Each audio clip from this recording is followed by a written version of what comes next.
program is recorded live and may feature unexpected moments, sightings, or conversations. Viewer discretion is advised. My name is Alex, and my job is to explore the world around me and take you along for the ride. I've guided a lot of adventures and have come to realize that our planet needs us now more than it ever has before. And I've learned it's only going to be through working together that we can restore biodiversity on our planet. Join myself and my friends as we bring you into the tent of conservation and the realm of the wild itself. And along the way, we'll be exploring wild things in wild places. Hello, everybody. Here we are. Welcome back. I'm just making sure the audio actually works because half the time I start these and the it audio's doesn't work. Not on. Sometimes audio goes out for long stretches in some live streams. It's super awkward, but yeah. I think we're good. The thing is bouncing back and forth. So let me know if the audio is working. I see we've got a few folks with us. Hi, Mom. Hi, Chris. Welcome. G'day, Mum. Welcome. G'day, Chris. How did you get the face into the picture of Bing? That was a lot of Photoshop magic That early is this morning. Movie magic. Movie magic, if we will. Yeah. Yeah, that took like 20 minutes on Photoshop, you know, why not? Oh, and yeah. I've got the hat on now you, to hey? kind of prove it. Very Happy festive. holidays, everybody. It's the middle of December. Happy Cheers. holidays, Zach. Cheers. I'm feeling tremendously festive these days, you know. To wildlife. Mhm. And But to all the not viewers at only home, to wildlife. To wildlife, but wild places. Wildlife, wild places. That's the whole point of the show. We're discovering wild things in wild places. You know, ideally in 2021, we take the show on the road. We get out. We experience nature where it's at. But for now, we're content with this little house in the woods. Yeah, this is good. I'm happy with this house. Kind of the little house on the prairie vibe. Remember, this show is live and interactive, guys. So at any point, please let us know you're there. We'd love more than anything to chat with you at home. I see we have a comment from Chris here. Sounds good on my end. Thank you, Chris, so much for letting us know the audio is actually working, because it's really awkward when we're just rambling away and I have no idea what the audio is actually doing. And between the two of us, I think we both ramble quite a bit. Oh, we totally do. Let me just adjust that there. So you guys can actually see down, Zach, if you would just kind of point over your shoulder here. Yeah, right in that area, we've got Santa's naughty list, or Santa's whatever list. Here. That's where you can see Here our we are. comment bar for the night. So there's about a 15-second latency. So if you type a question or a comment, like, we won't know about it for about 15 seconds. So keep an eye on the corner there, because that'll let you know when we actually see the comment over here, and we'd be more than happy to interact with you at home. So because we have this list about Vaguely there. here, does it make us like Santa's conservation elves? A little bit, yeah. I've Okay. always wanted to be an elf. Here we are. Seems like a cool thing to be. I'm a mythical creature anyway, so that's great. Over the river and through the woods to Misguided's house we go. Literally, yeah, we are in the middle of the woods right now. That's Right. My house, much like Ron Swanson, is not on a street. You know, we're in the middle of the woods. We've got a great show lined up for you guys. Again, I'm Alex, your host. We've got Zach with us. Zach's We here. have Jeff with us, and we have a mystery guest tonight, which we're going to announce here in just a little bit. But we've got a great show lined up for you. It's all holiday themed. I don't know what you celebrate at home, and I'm vaguely ambiguous. I don't know about you. I love Chrissy, but I love all holidays. I grew up with Christmas too, you know, Yeah, why right. not? But whatever you celebrate at home, we're celebrating it tonight, even though we are wearing Santa hats and we've got our Christmas tree here, a pink Christmas tree. Let's just think about the idea that Christmas is a little weird. If you think about it, it's a holiday celebrating a kid born in the Middle East, which you've been to. What does it Correct. look like there? It's very dry and very deserty and vast. Are there any pine trees? Is there snow? Sometimes. No, pine trees, yes. Depends on the time of the year. If it's like a really weird winter. Like a lot of super white people dressed in heavy layers? Okay. So it's just weird to me that we celebrate a holiday about an infant born in the Middle East, but decorated all in snow and like heavy clothing. And The 50s in America, for forever. so whatever you celebrate at home, we're celebrating it tonight too. We're under the guise of just vaguely December holiday. Let us know maybe what you celebrate. Welcome, Pam. I'm glad to see you there in the comment bar. We're glad to have you here in the show. Again, we've got a great show lined up for you here. We're going to dive into headlines first and kind of cover conservation over the last week. We're going to kind of get into a few Christmassy things. We're going to pull in Jeff. We've got our mystery guest a little bit later on. We're going to decorate some Christmas cookies and kind of do, just a conservation roundtable? Pretty much our vibe every show. Yeah, I think it's kind of the standard. Yeah. And again, we are keeping an eye on the comments. I've got them right here. So if at any point you have a question, have a thought, or whatever, let us know. We'd be more than happy to address it, pull you into the show. The goal here is we want to make all of you at home feel like you're just as much a part of the show as we are literally sitting. You're on the team, right guys. here in the cold of Northern you're California. watching. So we've got Pam, my mom, Chris. Welcome, everybody. Hopefully a few more people join us as we go. But we're going to press right on. It's about 7:05 right now. Let's just kind of jump right into it here. We've got our conservation headlines of the week. And first one here is one that I feel pretty familiar with. We've got golden lion tamarins.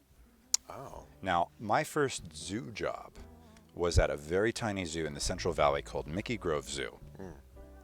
The whole thing was 5 acres. The public display space was 3 acres. And the primary animal they showed was golden lion tamarins.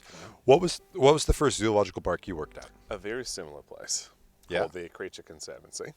Tell us about it. Yeah. So I worked with wild cats and raptors and reptiles, and it was a very conservation education sort of driven facility, Sure. but in the best possible way.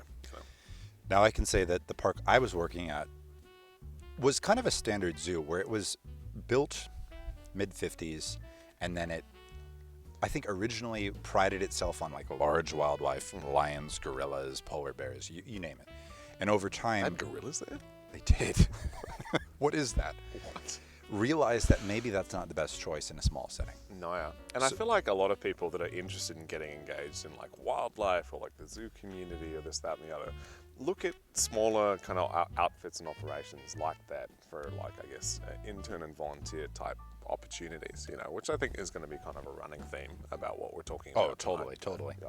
Chris here says that the reason behind the trees and such for the whole Christmas season is it isn't for nature buffs. It has Catholic origin. Absolutely, I grew up Catholic, Chris, and can totally attest to that. But also, it has Nordic origins, and Odin is kind of involved. Santa Claus is basically Odin. Whoa, so that's much cooler. I'm not going to get into that right now. Is but that why we haven't right, seen Chris. him for so long? Is he in the Odin sleep? He's over the Rainbow Bridge. Fair. Over the Bifrost we go. But to circle back, that first park I was working at... Heimdall! Open the Bifrost! The first park I was working at kind of realized over time that large wildlife didn't work there and smaller stuff did. So if you visit today, one of their staple standard animals is the golden lion tamarin. In fact, they're one of the biggest parks in the United States breeding GLTs for return to Brazil, which is kind of cool. Oh, that's really cool. Really cool, yeah. That is very cool. I remember a lot of fun. Also, GLT sounds like a sandwich. It the GLT sandwich. Long story short, unfortunately, we've got I'm trying to position my hands here. First headline of the week here. In Brazil, animals like GLTs are suddenly facing an increased risk of wildlife trafficking, which of course is a huge deal all around the world. But places like Brazil, exotic places, tropical places, often get hit harder because the animals seen there are of course seen as exotic, and people all over the place feel the need to have this as a pet. And I know you have a lot of strong feelings about this, so I'm going to just picture Woody, right, the character with the little pull string in the back. Let's just and let him run with it. Be me? Okay. So here's the thing with Central and South America. The wildlife that lives there, on average, is it's small. It's small. And it's accessible. And people that can access rainforest areas via a road or this, that, and the other, poach wildlife quite a bit for the illegal pet trade. In the last couple of years, there's been 600,000 exotic animal imports into the United States alone, and I think well over 90% of those were for the pet trade. It just the further away you get from a golden retriever or a goldfish or a cat, the weirder it kind of gets, and so animals like... Yeah, Justin Bieber with your monkey. Yeah, that's ethical. Justin, if you're watching, I don't approve. He's not watching. The pet trade needs to kind of stop it, and I would vote. It's easy to kind of look at small mammals and birds, but I think the species group that gets hit hardest by the illegal wildlife trade is reptiles. Absolutely. Have you heard of e-zoo? Like, think iPod, but e-zoo, zoo. It's a place in Japan. No. It's well, you read Poached. Yeah. If you haven't read Poached by Rachel Newer, I highly recommend it. It's a great book. She highlighted e-zoo, which is a park in Japan, where all they focus on are reptiles, and the vast majority are illegal imports to Japan. I mean, I've been to a number of like reptile expos, and I'll see. So in Australia, we don't export any of our wildlife anymore. So if you see species that are from Australia, they're born and raised in America and such. I'm just thinking of all the koalas in every zoo in the States. Yeah, right. They're all. Anyways. Justin Bieber. Justin Bieber, that's cute. Yeah, and so anyway, so like, there are some species as such that you don't see in the pet trade, like an Australian scrub python or an amethystine scrub python. Sure. I've seen these guys in pet trades, and like I'll go up to breeders and dealers, and I'm like, "Where'd you get this snake from?" And they're like, "Don't worry about it, friend." Don't worry about it. Because the vibe is like the legislature just isn't there for reptiles. I think generally speaking, for people look straight over reptiles. And, you know, I think it's because people look at reptiles as kind of this creepy, just other. Right. You know, I mean, even Nat Geo Kids has said that we'd rather focus on cute, fuzzy animals, so ignore everything else, which is too bad. Well, I don't want to dwell too guys. much on one topic because we could sit and talk about this for a while. At any rate, the more wild it is, don't get it. Absolutely. I mean, at some point, I'll introduce you to the cat that I have here in the house. She's absolutely adorable. There's no reason a cat or a dog or even limitedly a few species of birds couldn't suffice as a pet, right? Or even a few different types of snakes. At the end of the day, just because you can, or a hamster, you should. You know, just because you can doesn't mean you should. Yeah. When the buying stops, the killing can too. The Thank you, stealing Wild Aid. can too. The stealing can too. Peter Knights, let's get you on the show. Reptiles have feelings too. Yes, they do. Yes, All they living things have feelings. We're going to jump to our next headline here. We're going to jump from GLTs where they think there's about a 40% increase in wildlife trafficking in Brazil over the year of 2020. This year is kind of the big mystery year because we don't know what's happening to wildlife in the wild because so much has been locked down. I mean, here in our county, we just went back into lockdown, and it's, you know, this weird balance in my head of thinking, okay, we're trying to protect the human species, but at the same time, we're putting so many wild species in this vulnerable position. And that's a whole nother discussion. Jumping to our next headline here, we've got seaweed and bovine. Now, I don't know how you feel about either of those things, but I happen to think that seaweed, in certain cases, is fairly tasty, and I do enjoy beef from time to time. Yeah, I think seaweed's really great. It's awesome. But this set of research suggests that feeding bovine seaweed might help reduce the amount of emissions they're putting out. Now, this is a huge issue no matter where you are in the world. That, boy, that was a big feels there for a second. Beef is one of the largest contributors to the global collapse of the environment, especially in terms of the atmosphere. I mean, behind people and pollution, it's cow, and like we're the ones breeding the cows, so it's still people. So when I hear things like, well, hang on, so let's give cows seaweed so they don't emit so much CO2. So these people over here think it's all right and cool. I'm hearing let's just make more cows because it's suddenly let's more appropriate. More you know, I just it's not a part of the problem. Yeah. These folks suggest that feeding cattle seaweed might reduce the amount of cow farts they're offering. And my thought just kind of goes back to like, why don't we just reduce the amount of cattle that we're producing? Because as delicious as beef is, as somebody who enjoys a good steak, you know, where can we reduce the amount of beef that we're producing? I'm just drawing up visuals of driving. I don't know where you guys are from. I know a few of you guys are from California. I don't know where everybody's from. I see Pam says that seaweed can be delicious. I'm not sure the cows would agree, though. I agree. I think there's better solutions here, Pam.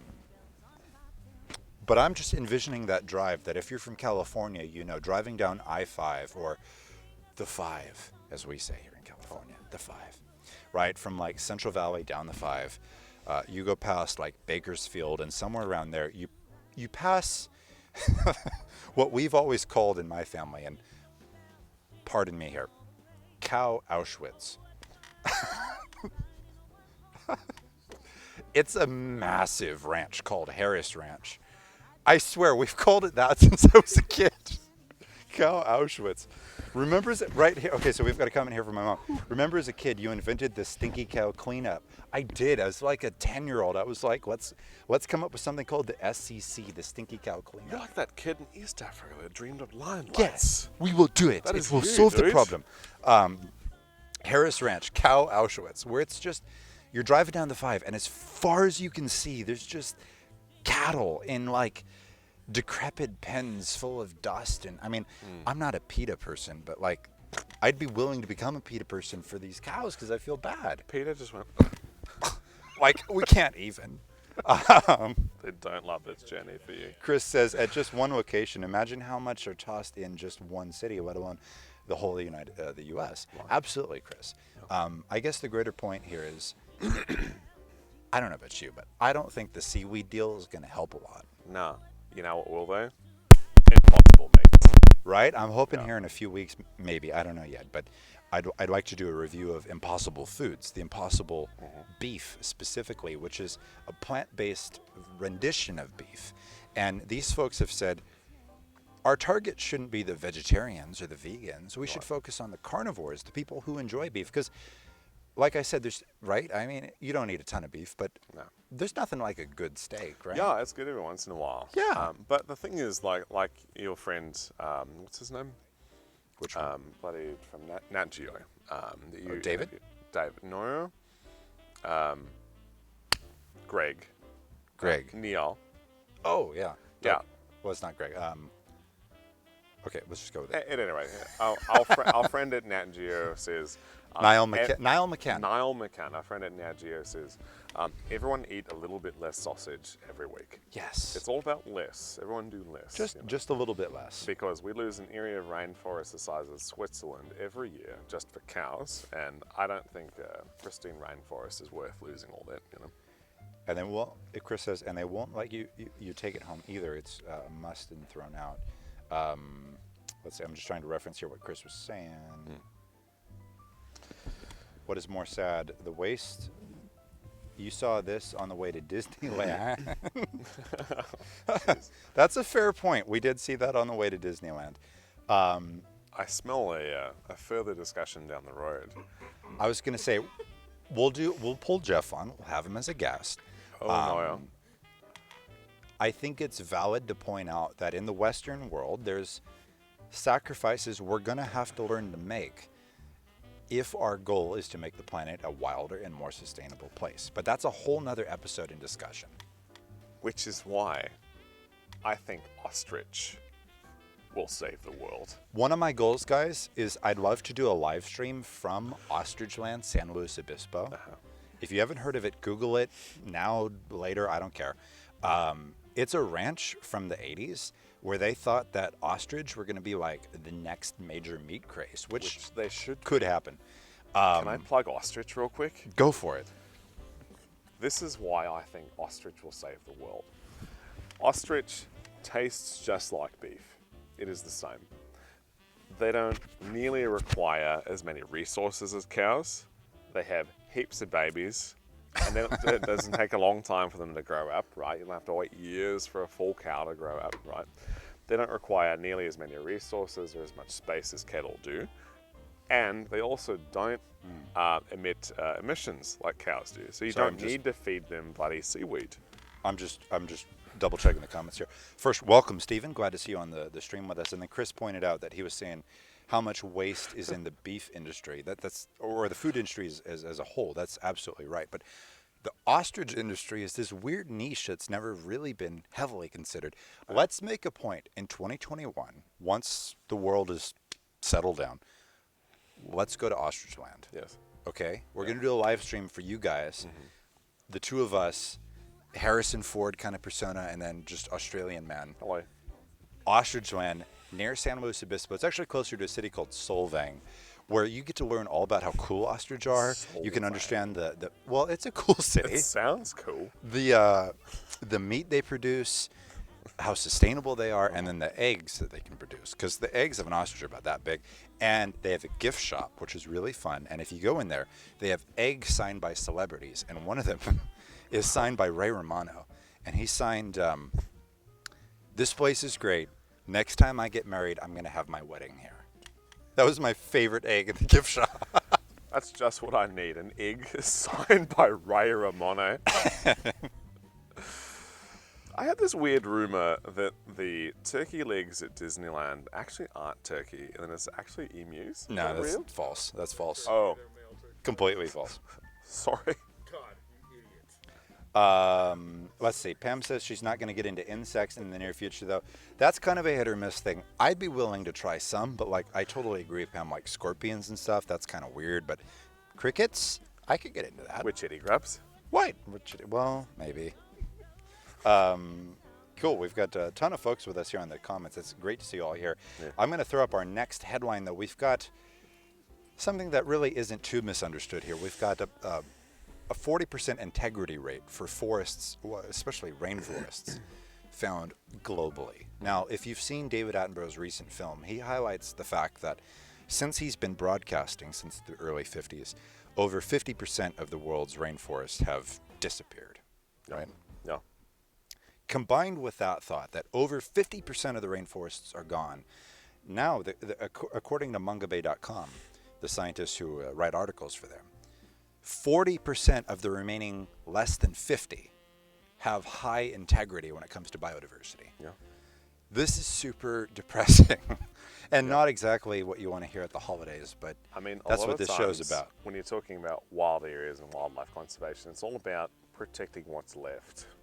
You know, like what's left of these environments that are productive, that have all the major players of the environment that make them what they are, you know. Absolutely. Yeah.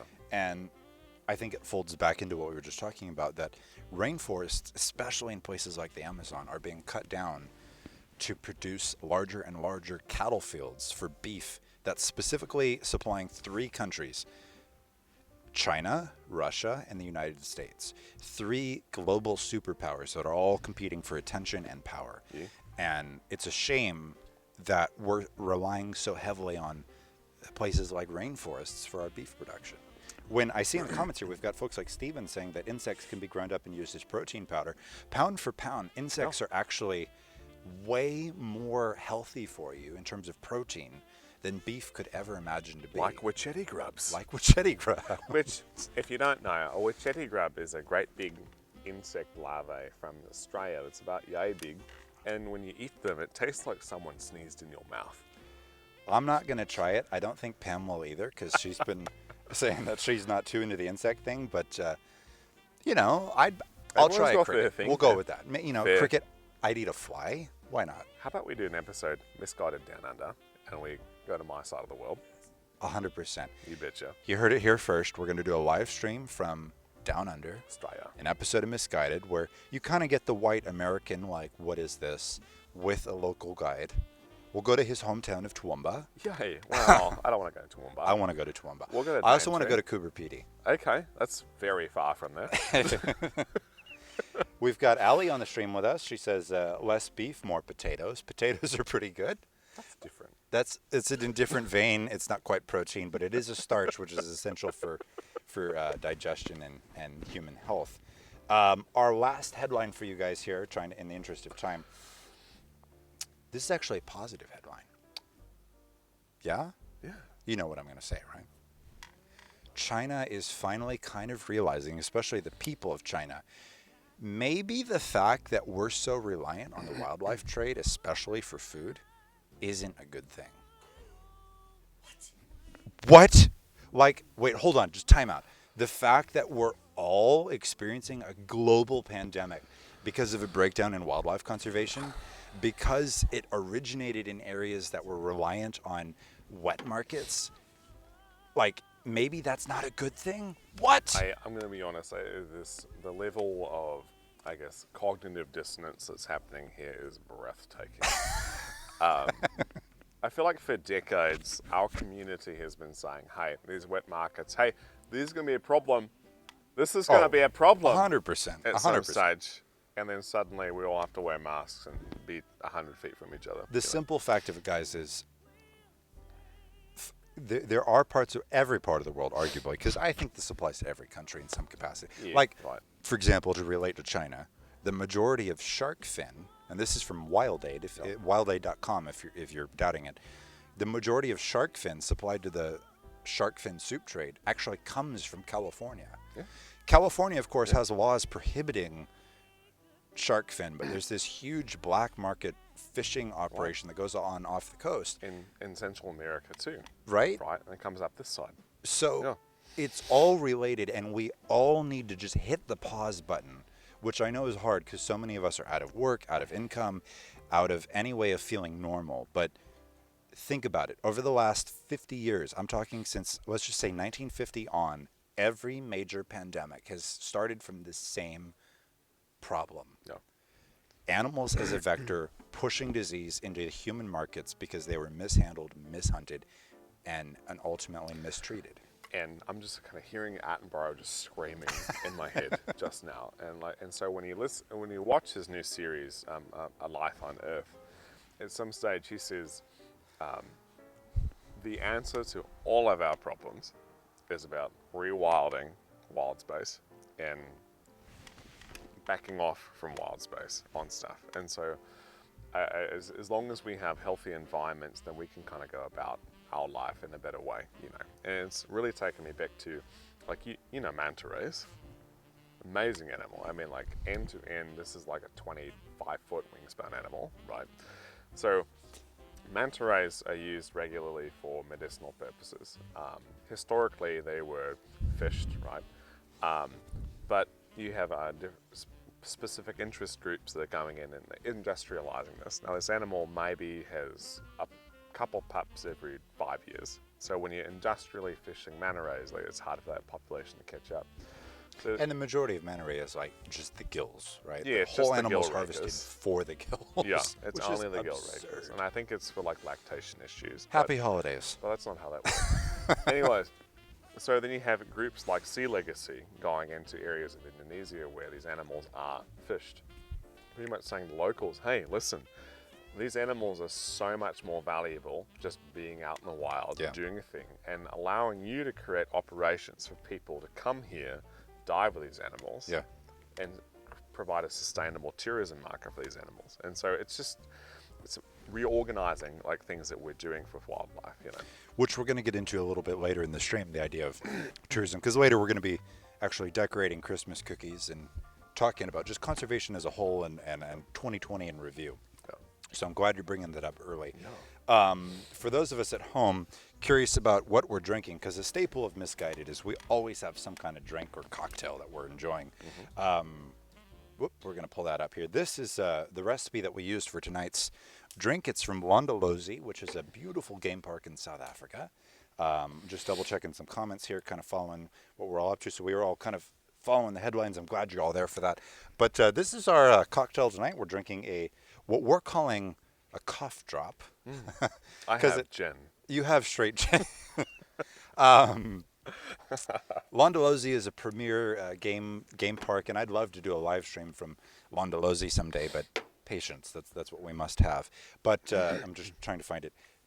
Over here, this is the recipe, which we have followed. And the first step, really, the hardest part is just making this stuff, which I made yesterday, and I did a live stream of. You can find it, of course, on Mammals. You can find it on YouTube. Ask questions if you like. Mine turned out kind of thick. It's not super thick, but you know, it's thick enough. It coats the glass when you turn it around. This is a mixture of several different spices, honey, water, kind of all boiled together for a little while. I'm going to make another quick drink here. We've got our saffron syrup, which I'm going to just pour into my cup. Whoop, there you go.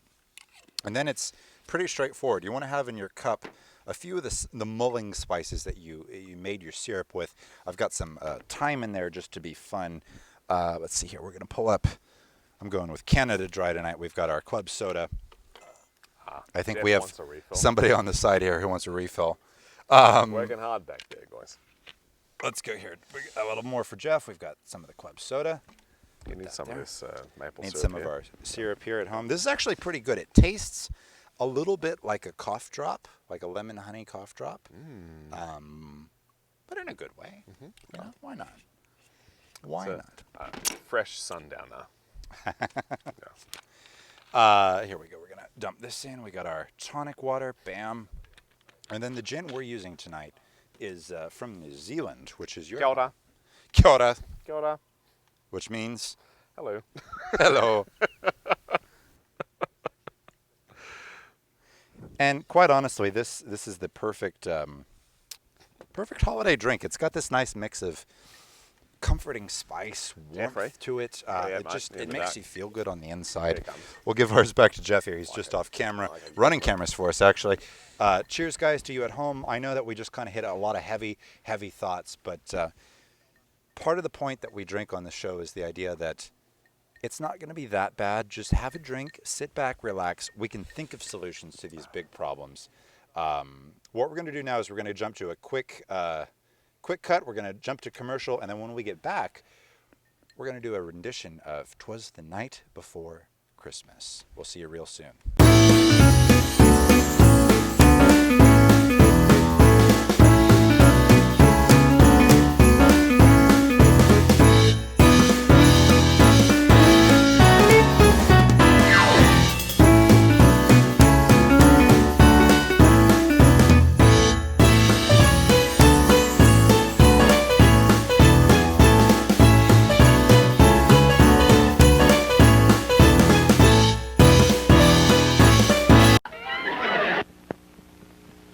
Here's a wonderful new idea for Christmas fun. Now you can turn your home into a window wonderland with the magic of glass wax and a set of these easy-to-use cut-out stencils for glass wax. Why, it's so easy a child can do it. Just pour regular glass wax into a dish, dip in a sponge, and simply dab over one of the stencil designs. Put a jolly Santa like this on your windows in a matter of seconds. Or Christmas trees, wreaths, Santa and his reindeer. All the lovely signs of Christmas that will make your home a window wonderland. All through the magic of glass wax and a set of these cut-out stencils for glass wax. Buy your set of Christmas stencils wherever you buy regular glass wax. Beautiful holiday designs to help make a window wonderland at your home this Christmas.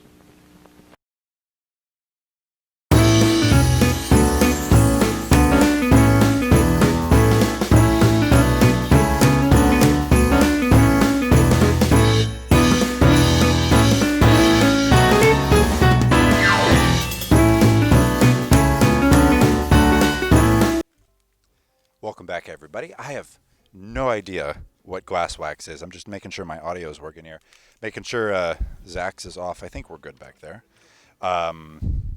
Pulling up everybody. I'm so glad to see all you guys with us. We've got Chris and Pam and Rob. We've got my mom. We've got Allie with us. Welcome, everybody. I'm so glad you guys are all here, enjoying the festive holiday and just wildlife and conservation with us.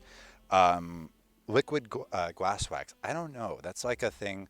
You know, I just figured it was funny to like use old, bizarre commercials for no reason, because that's kind of the aesthetic of the show.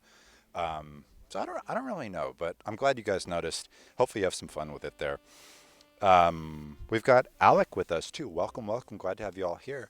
Like I said before we cut to break there, we're going to do a little rendition of "'Twas the Night Before Christmas." And like I alluded to just a bit ago, Christmas has always been a little confusing for me, because if you just sort of think about it for a second, it's a holiday celebrating a kid born in the Middle East, but then we just cover the whole holiday in like snow and elves and like people in heavy clothing for no reason, and like it's very white just holistically.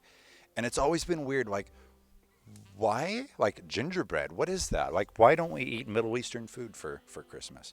I don't know, maybe you guys know. Throw me a comment, let me know what you know. It looks like Steven just looked up glass wax. Let us know what it is. I have no idea what glass wax actually is. I thought it was a funny commercial, and I really enjoyed that little girl's face when she sort of pouts and like is angry. Or not angry, she's like, she paints that Santa Claus on the window, and then she's like, what is this? And I just thought it was funny, so I figured I'd use it. But at any rate, there's a tradition, I think, all around the world on Christmas Eve, which I know it's not Christmas Eve just yet, but, you know, maybe play this on Christmas Eve. I don't know. Of reading "'Twas the Night Before Christmas." And I thought, we have to read it too, because why not? But I had a little issue with pulling it out just the way it was. So I thought, all right, let's back it up. Let's rewrite it. Because if you think about it globally, the northern hemisphere is quite cold right now because we've positioned ourselves further away from the sun. And we're getting less sunlight. It's miserable. You know, we get, less than 10 hours of sunlight every day. So it's cold and it's snowy. But the southern hemisphere is summertime right now. And people like Zach, who are from down under, know this all too well. Like, I was so fortunate to be in South Africa last January and February, and it was like the middle of summer. It was great. We were in shorts and flip-flops. Life was awesome, and I knew all my family and friends back up north were freezing their butts off because it was, excuse my French here, fucking cold up north. So I figured, let's take 'Twas the Night Before Christmas, but reimagine it as if we lived in the southern hemisphere, and specifically as if we were living and working at a game park, a safari park, somewhere in Africa. So I rewrote it for that and thought I would share it with all of you now. Let me just double check all the comments here to make sure I'm making sure everybody feels heard. We've got Stephen, Glasswax was $10 on eBay and $3 for the 1950 stencils. I'm thinking I need to jump on eBay and find some, Stephen. That actually sounds kind of fun. You probably see the house there in the back. It's not the most festive. You could just see kind of the window there. Maybe we need to throw a few more last-minute decorations on. Let's see what else whoa, there we go. Let's see what else we have. I love the cold, Chris says. I don't at all. That's why I actually wear shorts, which I know you can't quite see here, all season long, and flip-flops as often as possible. In the wintertime, I enjoy it because people seem to be off-put by it, but that's just me. I'm a summer baby. But at any rate, Christmas tradition in households all over the planet must be reading 'Twas the Night Before Christmas. So here's my rendition of 'Twas the Night Before Christmas. And if we could have Zach, our baboon, come just a little bit closer here. Maybe turn on his microphone.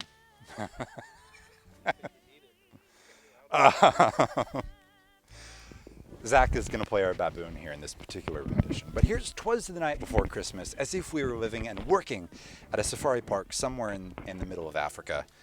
So if you all grab that cocoa, sit up nice and cozy somewhere with that blanket snuggled on, picture it's Christmas Eve, Santa Claus is flying around somewhere out the window. 'Twas the night before Christmas. 'Twas the night before Christmas, when all through the bush not a creature was stirring, not even a fiery-necked nightjar. The impala were hung in the sausage tree with care, in hopes that St. Nicholas soon would be there. The hyena were snuggled all in their dens, whilst vision of carnage danced in their heads. And the landy and its mud wheels, and I in my khaki, laid in the boot of the baccy, had just settled ourselves in for a long summer's nap. When out near the camp gate there rose such a clatter, I sprang from my cot to see what was the matter. Away to the mosquito net I flew like a flash, tore open the zipper and threw up the sash. The moon on the crest of the silver cluster leaves gave a luster of midday to objects around, when what to my wandering eyes did appear but a misplaced miniature sleigh and 8 rather misfortunate antelope. With a little old driver misdressed for the bush, I knew in a moment it must be St. Nick. More rapid than Wahlberg's eagles his courses they came, and he whistled and shouted and called them by name. Now Dasher, now Dancer, now Pratzer and Vixen, on Comet, on Cupid, on Donner and Blitzen, to the top of the Boma, to the top of the lodge, now dash away, dash away, dash away all. And leaves that before the wild summer monsoon fly, when they meet with an obstacle mount to the sky. So up to the lodge top the ungulates they flew, with the sleigh full of toys, and St. Nicholas too. And then in a twinkling I heard on the roof, as I threw on my cap and ran through the dark, down the thatched roof he came tumbling down, for he'd been accosted by baboons, all shouting, "Wahoo!" And his clothes were rumpled, all in a flurry. And he looked around and said, not to worry. A bundle of toys he had flung on his back, and looked like a peddler, and I'd say, quite lekker. And his eyes, how they twinkled, his dimples, how merry. His cheeks were like roses, and his nose like a knobthorn. His droll little mouth was all drawn up like a bow, and the beard on his chin was as white as the snow. The stump of a pipe held tight in his teeth, and the smoke, it encircled his head like a boma, because that rhymes. He had a broad face and a round little belly that shook when he laughed like a bowl full of pap, because that rhymes too. And he was chubby and plump. He was a right jolly old elf. And I laughed when I saw him, in spite of myself. A wink of his eye and a twist of his head soon gave me to know I had nothing to dread. He spoke not a word, but went straight to his work, and filled all the ranger's boots, all full to the brim. And laying his finger aside of his nose, and giving a nod, to rafters he rose, fending off baboons abound. He sprang to his sleigh, and to his team he gave a whistle, and away they all flew, like the mist of Vic Falls. We're stretching a bit there, because, just picture the image. But I heard him exclaim, ere he drove out of sight, Jambulela ekoseme, and to all, Lala Kale, which, if you don't speak Shangaan, is his way of saying good night. 'Twas the night before Christmas, if you were at a safari park somewhere in the middle of Africa, especially South Africa, because most of that was written from the point of view of South Africa. Let me just double check the comments here. We've got baboons. I know Pam has quite the history of baboons in tents. Anyone else picturing a white-bearded bushman named Amos? Funny enough, one of my favorite guides was actually named Amos in the Kruger, so that's a little scary that you know that. That's super on point. Well done, Chris. Let me just double check what folks are saying. I'm just scrolling back here a little bit here. You guys can see what I'm saying there on the Santa's Naughty and Nice list. This is, thank you, this is right, Chris says. I love this rendition of Night Before Christmas. I should make that like a separate quick little video and, I don't know, maybe throw some visuals to it. But at any point, we're going to have our mystery guests here on the show here in just a minute. We've got Jeff just off camera somewhere. There he is in the dark. We're going to be decorating Christmas cookies and talking about conservation in 2020 as a year in review. If you have any questions or comments, please let us know. We'd love more than anything to interact with you guys. I'm just reading through here to make sure that I didn't miss anything. I'm so happy you guys enjoyed our rendition of 'Twas the Night Before Christmas. Yeah, I'm just reading through to make sure I didn't miss anything there. Doesn't quite look like it. But at any rate, we'll see you guys in just a minute. What I'm going to toss you to now is our musical moment of the week. And I must caution you a little bit. I don't mean to bum you out, but the show's about conservation, and I'm trying to get you guys thinking a little bit here. So we've got our musical moment of the week, and this is 2020 in review. Actually, it's the last decade or so in review. But we'll toss you to that, and when we come back, we'll have Jeff, our mystery guest, Zach back on. We'll be having a few more drinks, which clearly I've had a lot of, and we'll be decorating wildlife cookies. We'll see you real soon.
I didn't mean to bum you guys out. I'm really sorry.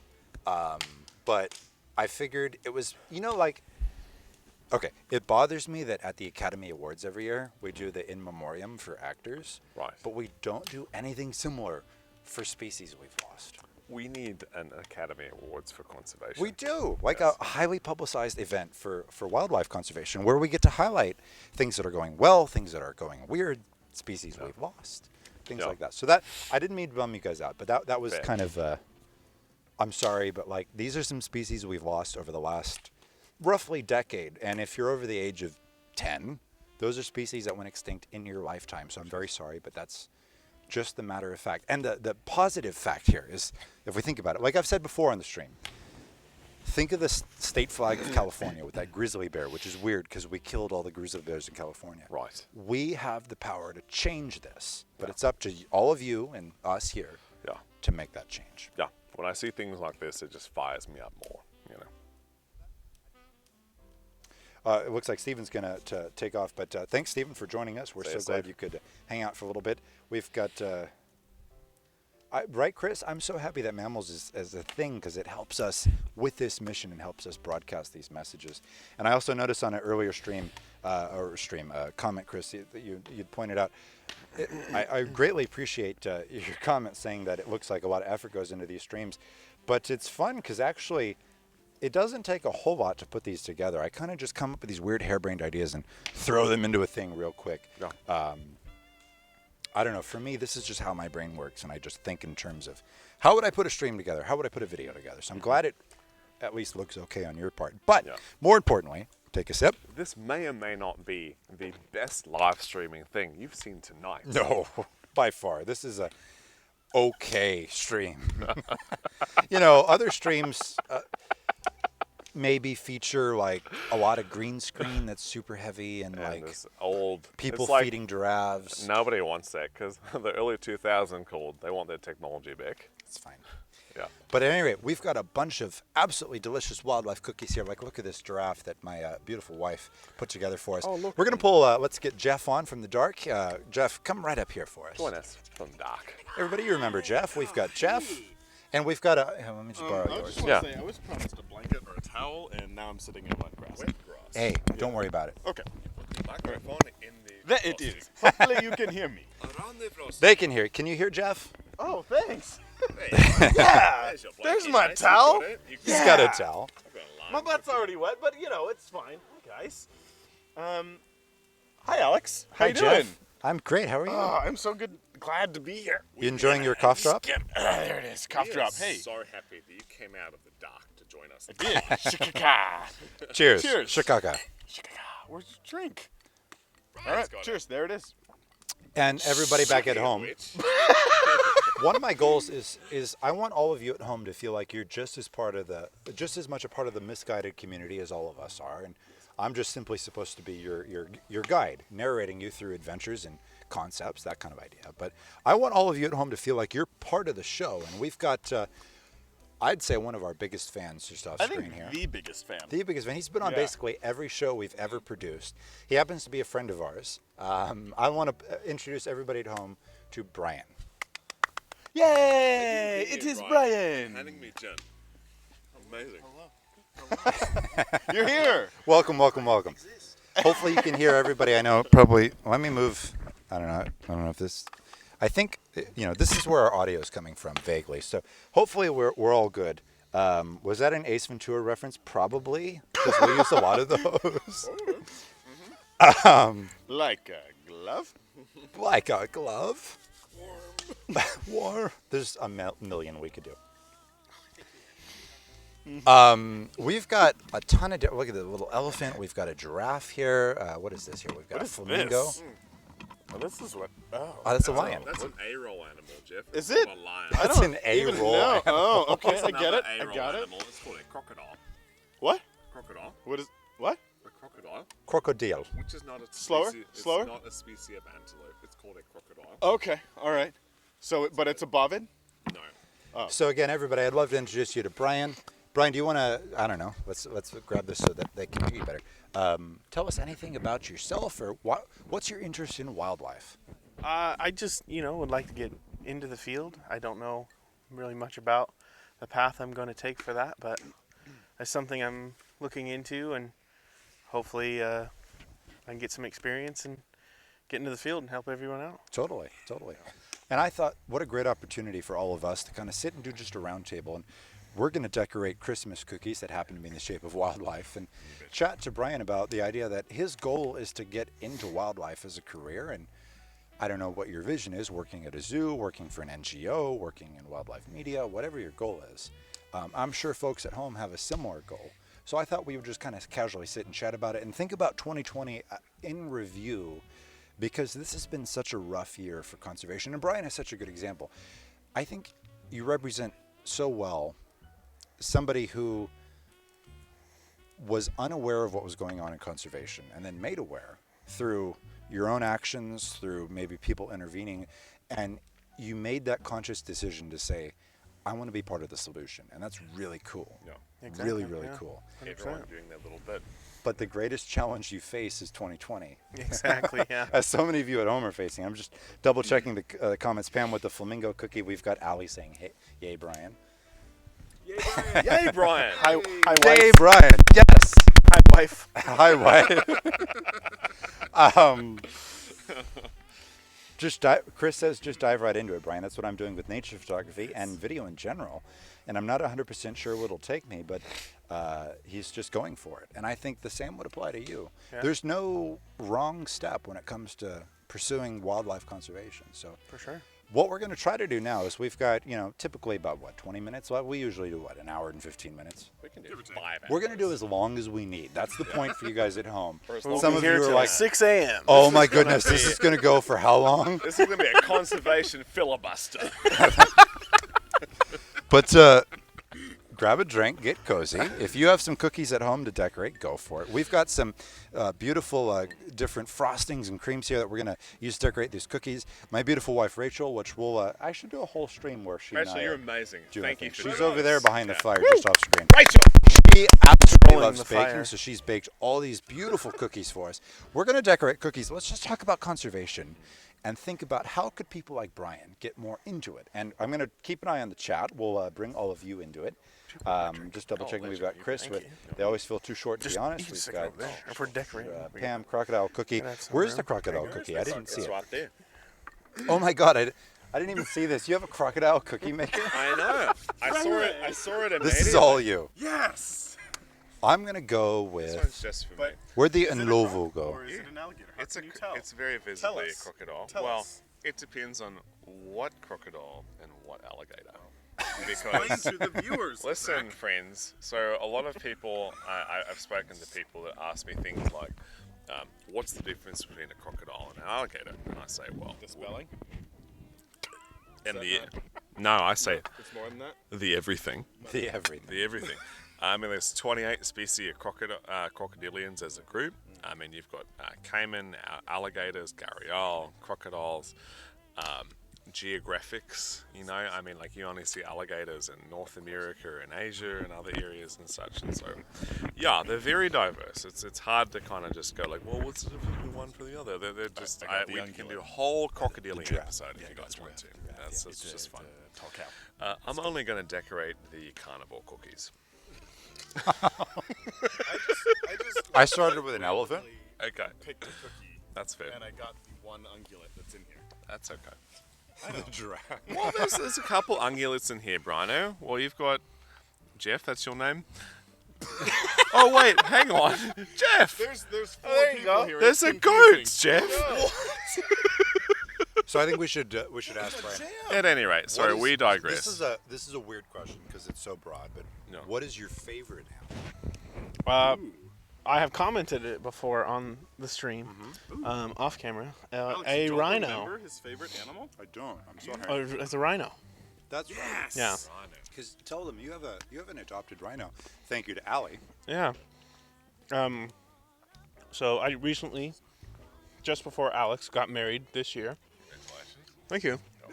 And we exchanged, my wife and I exchanged gifts, and I got her a nice jewelry box, and she got me a rhino. So it's fair to say that she won that gift exchange.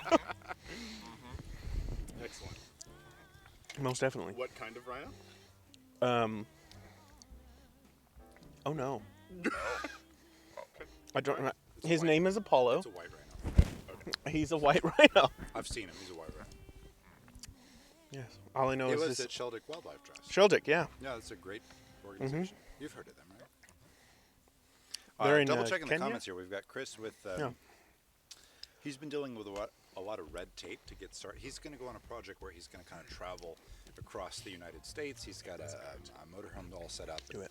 I think that's really cool, Chris, because you're going to be able to see a lot of the country and experience a lot of people. And I think at the core of conservation, as you'll find in your career and as we've seen so far in our career, people, of course, are at the core of it all. So, Chris, I think you're going to be able to experience quite a lot of that as you travel the United States. Double checking, passion isn't enough. You need experience. Get educated and don't stop learning. That's fair. I think Correct. passion gets you to a point, but then beyond that, you also need education. And that can come in a variety of capacity, right? Because you don't need to go to university. I mean, we've gone to school for this. Yeah, right. And it's just, I don't know. I feel like conservation takes a lot of forms. And like the human element of things is something that I think a lot of people that want to work with wildlife kind of overlook. I mean, well, if you want to work in a zoo, that's very wild, animal-y.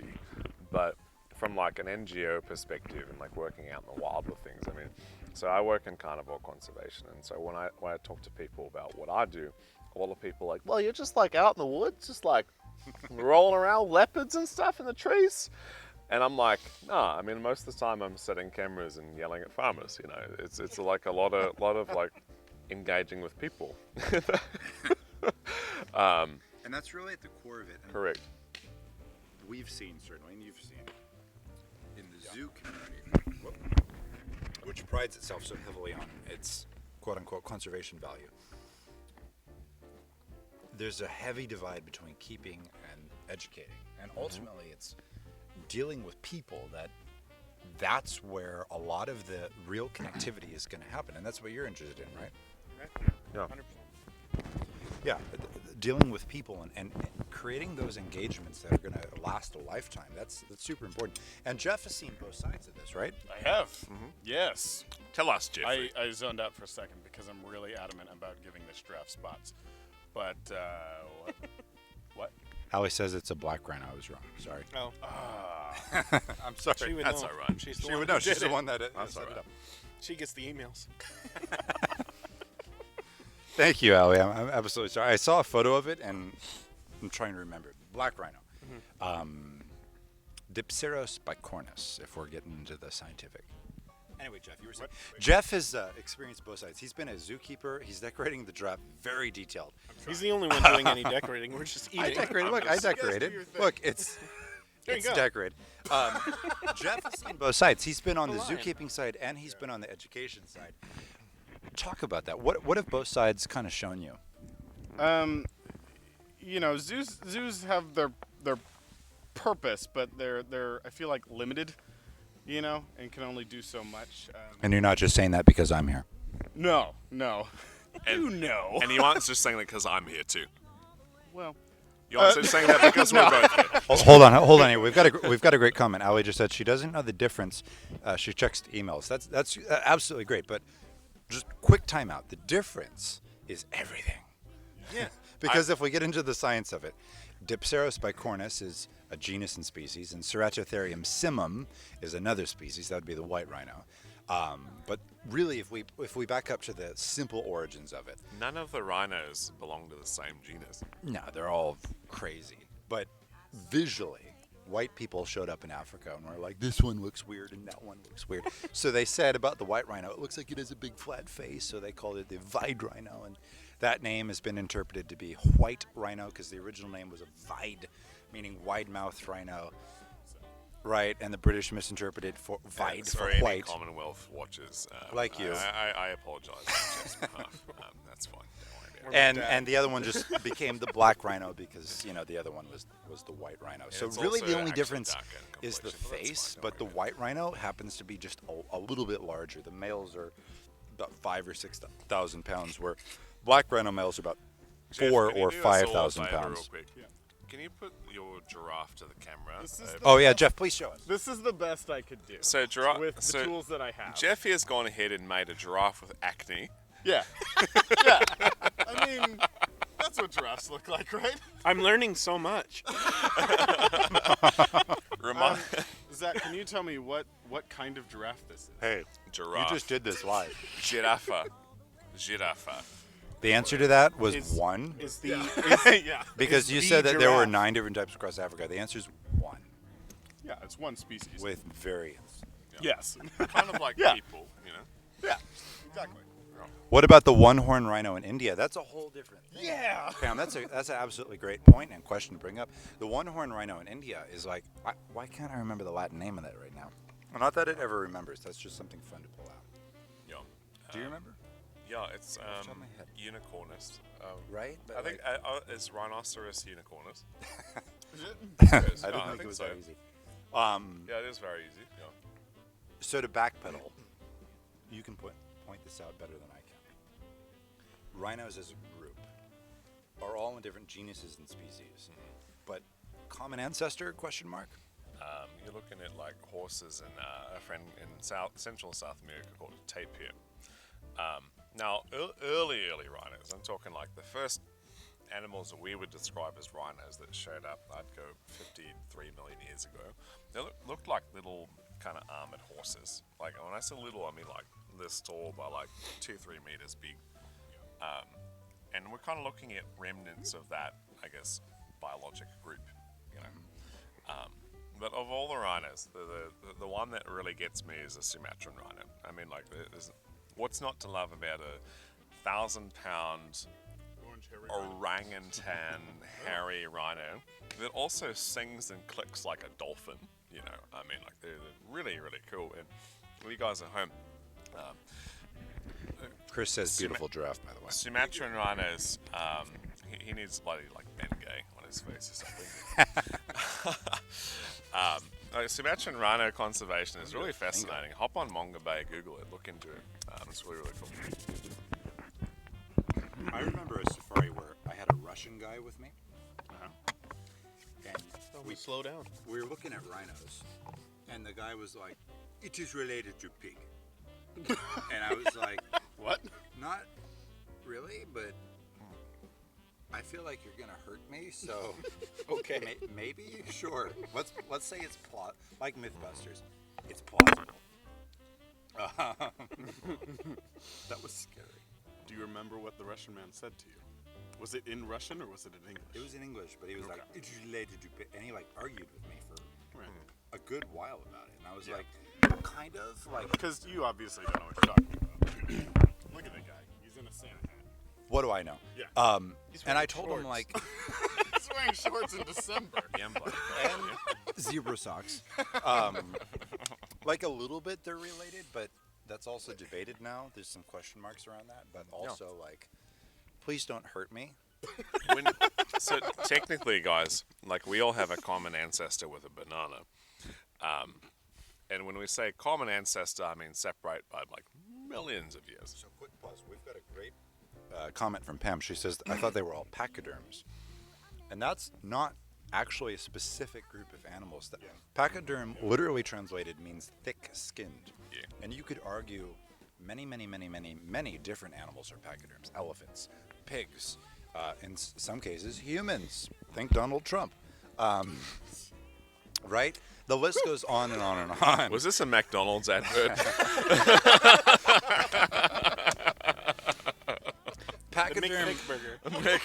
Pachyderm is an unofficial grouping of animals. It kind of relates to one idea, but it's not actually a scientific grouping that you could or a argue genus for. or Yeah, anything. or genus. Yeah, sure. That's very cool. Anyway, you were saying, At any rate, in conservation, what's on our minds? what do you get when you cross an elephant and a rhino? Hell if I know. I know. That is actually The a correct jungle answer. a Jungle Cruise joke Yeah, it is. I'm gonna that eat we are this goat. we were not allowed to tell. Really? Why not? Yeah, Because it says hell and kids and Remote Disney. swearing.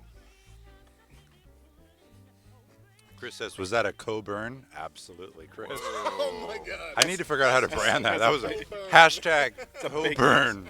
Put a big stamp on the screen. Co-burn. Yes. And here, everyone, I've made an impala. He's been attacked by wild dogs.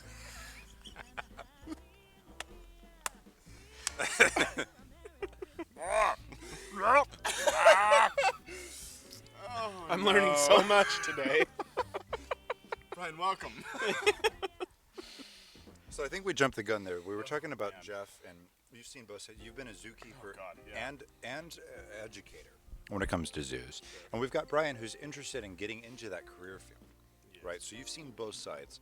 Yes. Let's just kind of think about your perspectives on both, because caretaking for animals is very different than every day suiting up and talking about animals to people.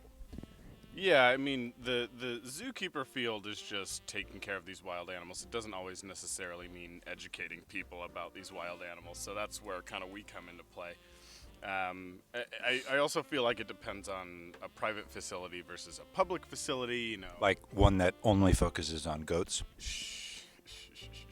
Why would anyone focus What? on goats about any reason? What a weird, crazy idea. Might be the dumbest thing I've ever Oh, look, heard. there's another crocodile. What crocodile? Oh my god. You know, okay, hang on. I'm trying to decorate a lion, goddammit. An A-roll animal. Correct. Let me just spread this, and I'll be ready to go again. You do that. Then you can do you. Um, I'm hungry. That's a good crocodile there. you can also just eat the cookies. Full meal. I want frosting. Okay. What are you Which, by the decorating? way, Rachel, Hang this on. frosting What that is you this? clearly fantastic. made is good. I'm all set. Fantastic. Legend. What No. are you saying? I honestly We're just lost looking my in the train dark. of thought, We don't know but if she's actually standing there. you know, She's again, not, but- zoos have their ups and downs. Again, it depends on the facility. There's really weird facilities out there, and we're not going to talk about Tiger King today. But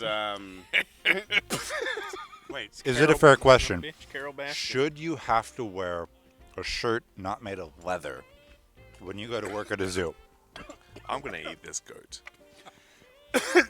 hang on, the whiskey went up my nose. Gin. Gin, whatever. Doesn't matter. They are different. I mean, if I can't wear a sparkly neon pink and blue zebra shirt, then this is a deal breaker for me. Oh, this is awkward, Brian.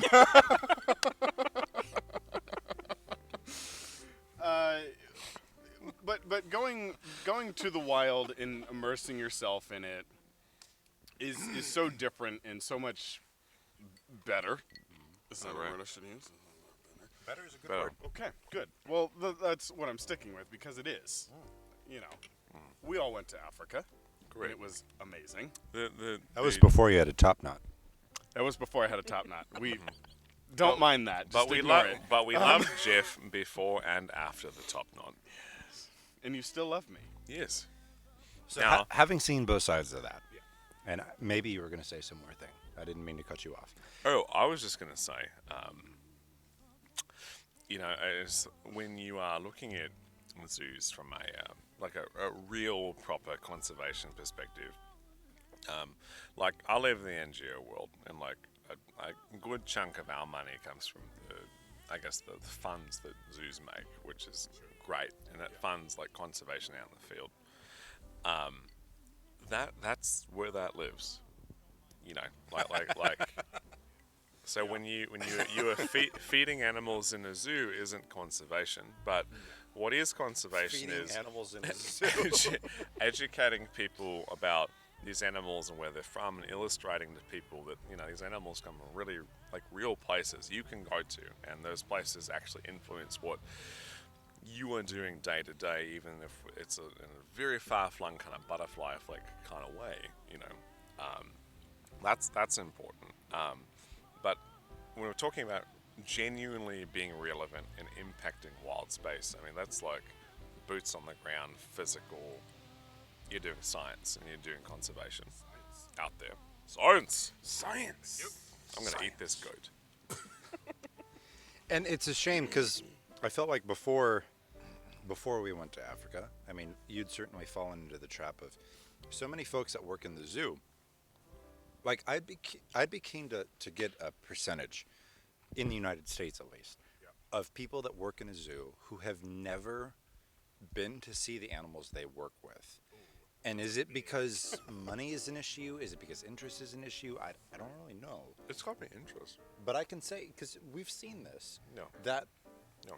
a lot of the folks we've encountered at the zoo just don't seem interested in seeing the animals. Like recently, you were at a zoo. I'm not going to name which zoo, but you were at a zoo where you saw a woman working with chimpanzees. You were talking to her about chimpanzees, and you asked her if she would ever go see the chimps in the wild.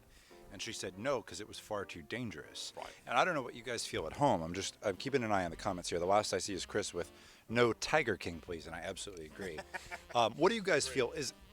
Do you think that if you devote your life to working with wildlife, that you're indebted to having to go see that animal physically in the wild and experience where it lives and the people that are around it and the issues that surround it? Because we can speak to this. How else do you fully understand the challenges around that animal until you've seen it in the wild? Because I think we are talking about very different animals. We are. I honestly think if you really, really looked at like the genetics of zoo animals versus their wild cousins, you potentially could be talking about different species. Don't even get me started. Seriously though, you could be talking about different species of animals, though they look very, very similar. You look at a zoo lion. We're looking at an animal that's got this big, overgrown, kind of uncut mane. It's And a face that's going. It's got it's doing the tongue thing because for reasons I don't want to get in trouble for talking about. Reasons I don't want to get in trouble for. But the lights out. Whereas when you go to Africa, that's proof. When you go to Africa and see these animals out in the wild where they're from, job. you will never forget the first time that you look at a wild lion in the eyes. You guys won't remember. You guys remember that, right? Yeah, what? First time I you remember looked at waking a up- wild lion in the face. Yeah, insane. It feels as though 125,000 years of evolution is just socking you. That didn't First. hit me as hard as the night where, and I didn't wake you up because I was like confused as to what to do. Son of a bitch. I'm gonna eat this. You goat. should have woke me up. But I No remember frosting. this story. Go on. if you don't know, Jeff and I shared a camping tent, and I mean a tent, like a little tent. Alex was sleeping here. I was sleeping there. We had 2 feet of space between us. What do we got?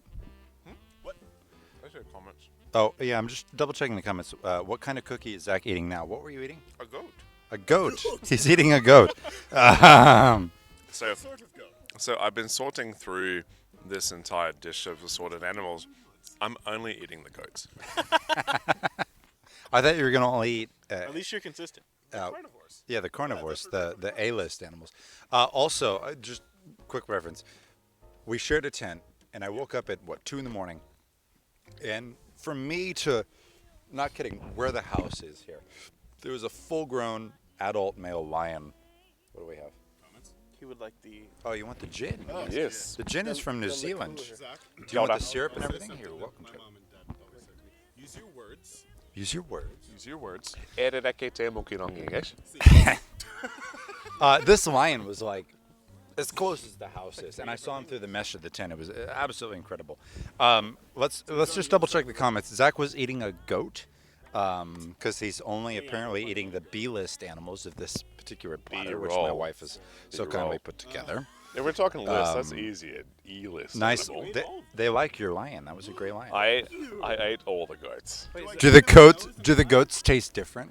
They see after a while, even though there may or may not be 138 different species of goats, they're all kind of roughly about the same. Same. And in Africa, there's 75 different species of goats? 72. We found a new animal. That's a monkey. Oh, A monkey. That looks almost like Some a sort. a gibbon.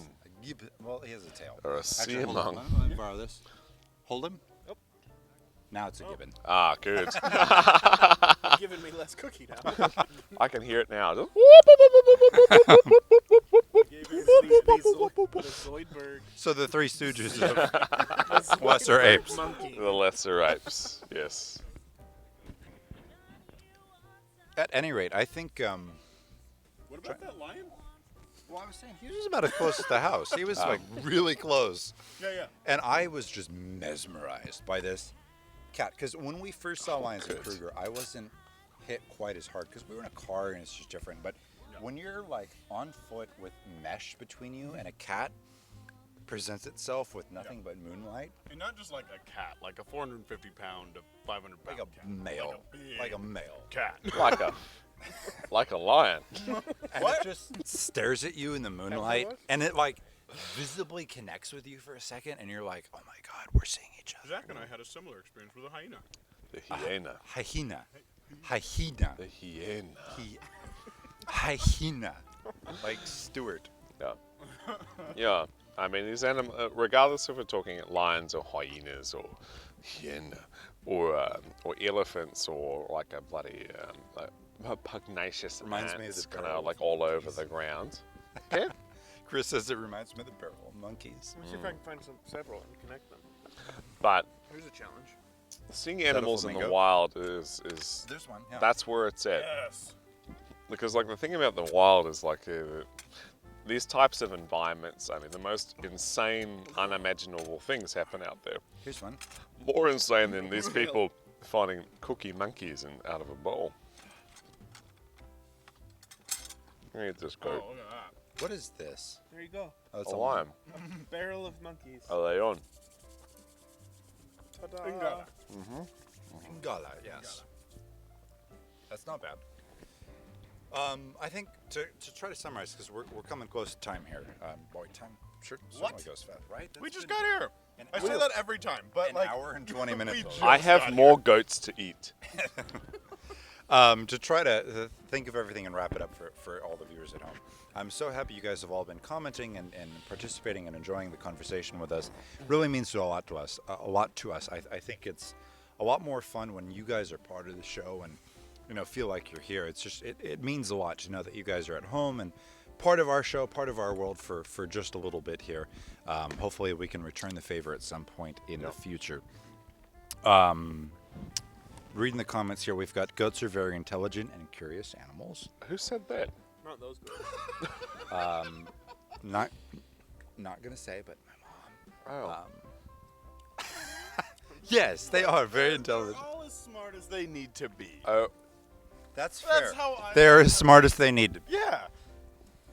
Does that mean they're smart? Maybe not, but same with ostrich, not the brightest things. but they get around Yoga with forever. goats? Is that a thing? That is a What? thing. That's like a southern thing, you know. What was the comment? I think we should all do yoga with goats. Oh yeah, the yoga with goats. That's been a big thing for I don't know about a year. Except let's all wear safari khaki. Oh, A round I'm of game. goats to Let's eat. go. Yes, goat yoga. Zach. Wow. Blah. Ah! My visual of goats when I just think back to childhood, and Mom might be able to attest to this because I'm glad you're out there commenting, is I'm trying to think how to phrase this. Growing up, we weren't the most normal family in regard to what we watched on television. Because growing up, I I watched. can confirm that. You can confirm. Brian and I grew up together. Growing up, we watched the Andy Griffith Show, Little House on the Prairie, and Bonanza, which you know all those, right? At the Coburn house, if it wasn't black and white, it wasn't on TV. Right. We watched those as like a staple. That And was today's just what Art was on. Moment is brought to you by Brian. And if you ever heard of Bonanza, right, it's a TV show from what, the 60s, 50s, 60s. And you used to be able to go up to Lake Tahoe and visit where they filmed that show because it took place on the shores of eastern Lake Tahoe. And long story short, to not drone on too long here, I remember visiting the park and we were at the petting zoo section and my sister had on this cowgirl hat. And she's standing there crying and a goat is eating the hat off of her head. Excellent. Intelligent animals. It's an intelligent animal. I smell vacant chewing and blind eating. Normal is an illusion. Absolutely, I agree. That's what every amateur philosopher in the world has Can said. we What do is something normal? just for me? Just for you. Can we not end this episode? This On goats? special Holiday. special Christmas episode. holiday We can special talk about reindeer. on any I deliberately sort didn't bring up of, on reindeer. any sort We of can goats, talk about beef. ungulate, but on an idea. On an idea. Absolutely. Let's go for it. All of you at home, we're going to end this on an idea. We're going to end our time together on an idea that conservation generally takes many different forms. What is your favorite form that conservation takes? Individual action. I like that conservation is a fluid, living, breathing thing. So, for instance, like, I know how to put a tracking collar on a leopard. I do not know how to build one. You need an engineer for that. You know, we know how to use software to look for species and get counts on animals and stuff. You need a computer nerd to do that. I don't know how to do these things. You know, there are ways that your talents at home can somehow benefit the wild, whether it's like your profession or your ideas or things that you're interested in or people and things and objects that you invest in. You know, it takes many, many different forms. And to put it quite simply, I mean, we've got Brian here as a testament to the idea that it takes individual choice, which, you know, you've chosen to make this a priority. And I think that's so cool that you've decided whatever life you're living before is great, but moving forward, I'm going to think about these larger thoughts. I'm going to think about wildlife conservation. I'm going to think about my individual impact on the planet and choose to say, I'm going to make a difference in relation to what skills do I have? What can I offer? And give that to the community at large and say, I'm here to make a difference, right? Mm-hmm. That's what you're getting at. Mm-hmm. Mouthful of flamingo, sorry. Mouthful of flamingo. I'm going to put a mouthful of elephant. Level. What at home do you have that you could say, I'm going to commit myself to the greater good of wildlife? Everyone do their little bit. Everyone do their little bit. Jeff? That. Something original. I want to eat another ungulate. Is that bad? So I we want will to eat another ungulate. go to Africa. At home, what are find you going to Kudu. decide to contribute to wildlife conservation as a whole? I'm just double checking the comments here. Bonanza was Technicolor. Absolutely. I know that. That was the first show ever broadcast in color. Nerd. Chris says, how can I help with conservation with landscape and nature video photography? I think Chris, and this is just me spitballing, so if you guys have ideas, Chris is a landscape and videographer, a landscape photographer and videographer. And he's asking, what can he contribute? I think, Chris, ultimately what you can do is document those landscapes in current time and broadcast that to the world. You can show people your eye on the planet and say, this is what I'm seeing. You can be in as many places as you choose and show people back at home through mammals, through whatever social media you choose or whatever medium you choose. Yeah. This is what I'm seeing. This is current. You can photograph real, just beautiful, scenic places. You can also photograph super depressing places, which is kind of what the musical moment of the week was this week. And also by extension, you know, so I do a lot of the media for the NGO that I work for, and so looking around at other groups working in wildlife, working in environmentalism, they need people to tell their story too. And so that's a great place to start. So I would go ahead and chat around to maybe different groups that are doing things that you might be interested in. So absolutely. And this relates to Brian, of course, with the skills you bring. So Chris is a photographer. He photographs landscapes. You know, whatever skills you can bring to the table. No. That's what you have to learn to market yourself toward in terms of employment or even self-promotion, and say, this is the way I see the world in terms of conservation. And Chris, the same for you. And use that as your way forward. I think that's your best way forward. This right, is Jeff? the way. This is the way. This is the way. Also, eat more ostrich. You know. Hold on, we've got another comment here. Valerie, add an owl box to your house in nearby tree, among many other small things to help local wildlife within your own backyard. Absolutely, Valerie. I think this starts at home. And so many of us forget this. I think, and certainly we've been a bad example tonight thinking about Africa and exotic places, but wildlife literally starts where you are. And Valerie, that's such a good point to point out, that the choices you make on an individual level, literally at your house, will have impacts beyond your wildest dreams. Alex, I have a question. Question, answer. What does safari mean to you? The journey. a journey. To me, safari to me means appreciating the wild at all levels, from It's good. pugnacious ant to a pangolin to a Wahlberg's eagle to a kudu to a leopard dragging a kudu up into a tree to a crocodile to anything. It's the wildlife at all levels. It doesn't matter if you're in southern Africa or Central America or like the Dragon Spine Mountains in northern China, just wherever you are, appreciating the wild at all levels. Yeah. Starts at home. You know, we pointed out earlier in the stream, you can see the house vaguely in the background here. We are in the middle of the woods right now. We've got massive trees all around us. We're quite remote. And what we choose to put around the house has great impacts. Like, one of my favorite seasons here is like early September, which I call the hooting season. You hear a lot of big owls in the area. All over the trees. Woo, woo, woo, woo, that kind of sound. If I put out a lot of rodenticide to get rid of the rats that live in the area, that would have impact to the owls that live in the area, and then kill off the owls, and that would have in turn greater consequences throughout. So Valerie, absolutely, the choices you make literally at your house will have impacts beyond your wildest dreams. The products you choose to buy in the store will have impacts beyond your wildest dream. We were talking before the stream a little bit about Costco, you know, just a little bit. Why does Costco have like 5 apples shrink wrapped into plastic? That has always kind of blown my mind. What is that? What? I think that it makes people think it's safe, you know. It's a safety thing, quote unquote. Sure. Hold on, we got another comment here from Valerie. Wax and other crap. Uh-huh.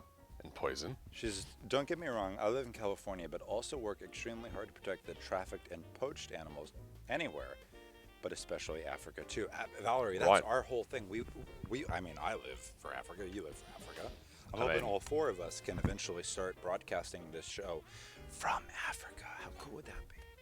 This is, so he's brought a show and tell item. Let's hold on, briefly imagine it is kindergarten, right? We'll just pretend Rachel is our teacher. She's off on the side here. Hi, Miss Rachel. Hello, Miss Rachel. We've got Zach here with show and tell. What do you have? So for show and tell today, I have a poacher's snare from South Africa. So this particular snare was strapped to a tree, and this is far and away the most destructive thing for wildlife, and I guess by extension biodiversity.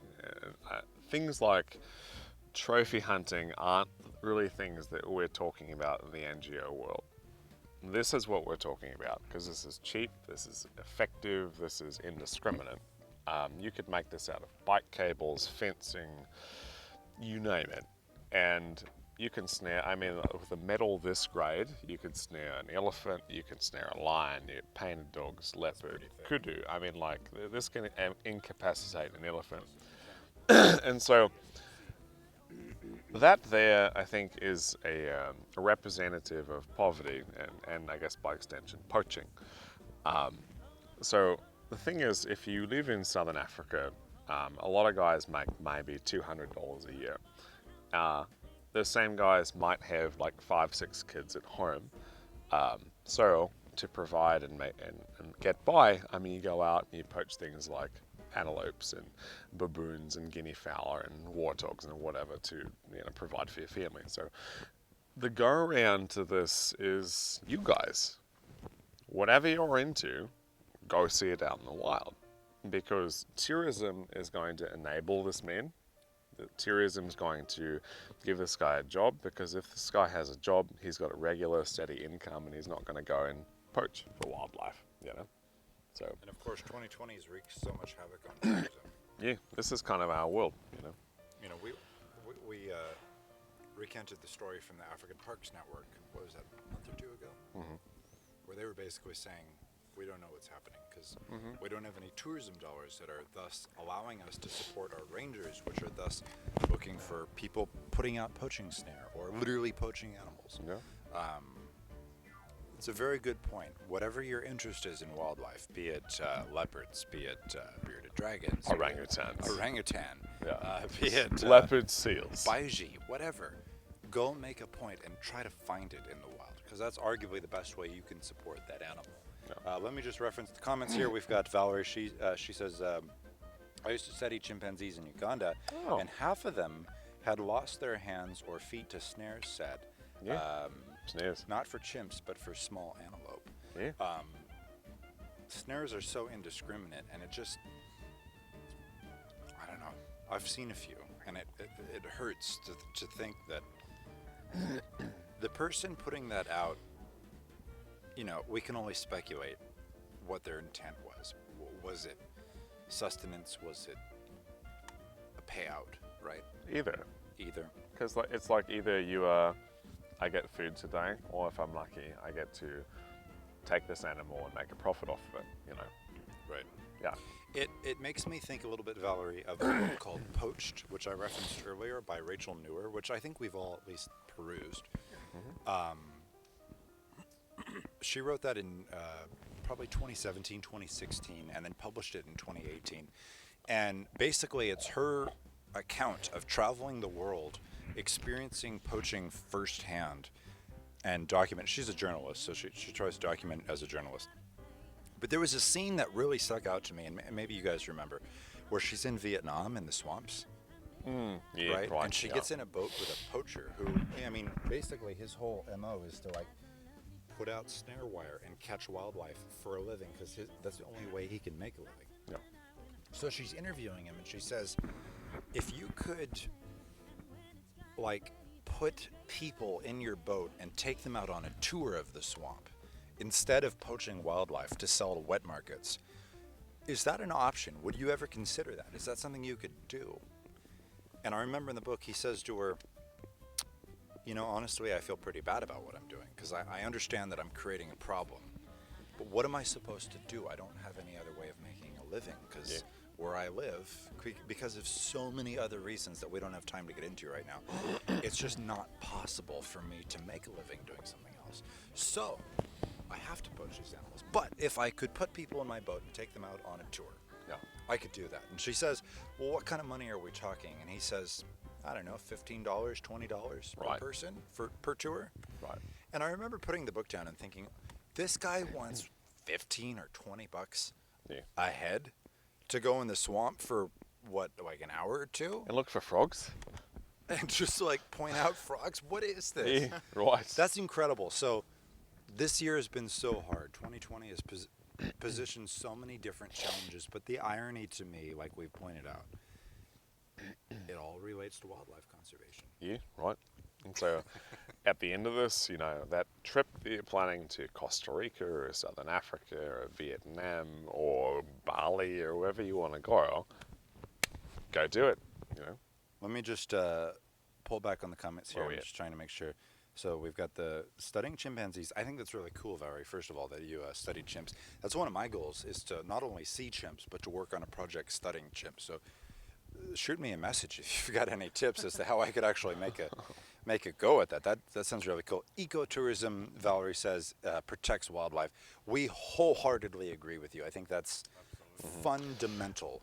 To be clear though, traveling meaningfully, i.e. like...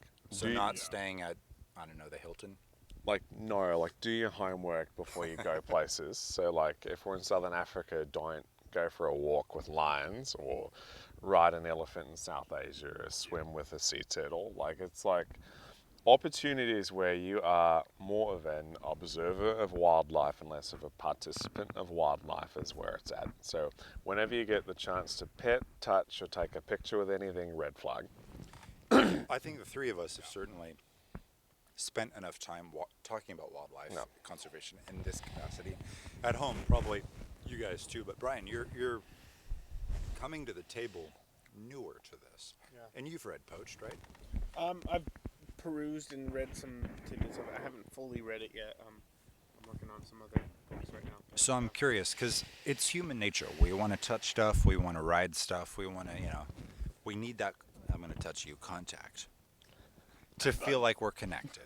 Yeah. He's all, you represent the animal. Like, what is this? I'm going to assume going into it, you kind of felt similar, like, to understand an elephant, maybe I need to touch it. Yeah, I actually had my epiphany moment, if you want to call it that, just this last February, right before everything kind of hit the fan. My wife and her mother and I, we went to Disney World. My favorite park there is Animal Kingdom for obvious reasons. And I took this private tour backstage in Disney World, where I did get to touch a rhino, and for whatever reason, just that contact with that animal. It wasn't in the wild. It was behind a very large, thick fencing, but that touching that animal, it was I need to do something to save this, and to save other animals like it that are being poached, not being taken care of properly, going extinct, and things of that nature, and it's hard to put into words the feeling that it gave me, but it was just, like I said, my epiphany moment of this is what I want to do, and every decision I make from here on out should be toward doing that. And So that's a that. fun twist. Touching turned you. Yeah. You know, one of the fun streams I think to present. I see Pam here was talking about the film Blood Lions, which that's a film. Jeez, holy cow! Make it a double. And Canned Hunt. I mean, that's a whole nother stream we could do. And I just want to quickly reference. The pandemic has to end at some point, right? Ideally. I mean, a vaccine has been FDA approved at this It has to. point. So I'm assuming life will get back to normal. One of the things I'd be really interested to stream live, and I'd love to take you guys all with me, is Safari Club International's annual conference. Look at that face. At home, do you guys know what Safari Club International is? I know there's a bit of a latency here, so I'm just kind of waiting to see if anybody pops up with it. Safari Club International, of course, is a group, I think, based out of Texas, which makes their whole world about hunting, wildlife, what they claim to be conservation, and what they think is a benefit to conservation. And I'd be really keen to live stream from that conference, if only to try to understand what the hell are these people talking about? Because it's so confusing to me. And I understand their premise that hunting could contribute to conservation, which gets back to the touching thing, because so many of those photos of hunters, they're touching the animal they're with. And I've heard so many hunters say that by touching it, they somehow connect to it. And I think that's a human thing. That I mean, I don't know if killing it and then touching it gives you that same... I'm going.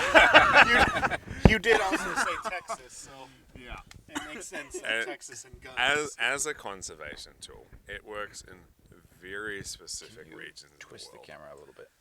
The thing is, at the end of the day, we are putting We want him value more in it. on a dead animal. Yes.